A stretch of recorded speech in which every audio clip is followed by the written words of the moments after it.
We're looking at a mid-19th century overview of Worcester, Massachusetts, issued in this very attractive blind-stamped publisher's cloth, lettered in gilt on the front cover. It has an interesting advertisement from the publisher, who's also the printer here, Henry Howland.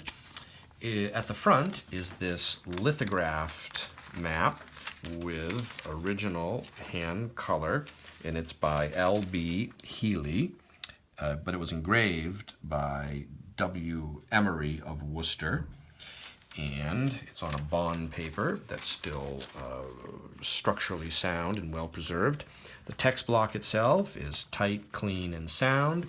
There are several interesting large woodcut illustrations, including this one of a bookshop, of Coleman's bookshop.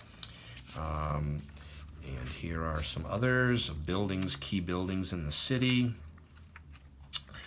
And at the rear of the book is this engraved folding plan of the central part of Worcester with a key to public buildings at the top left.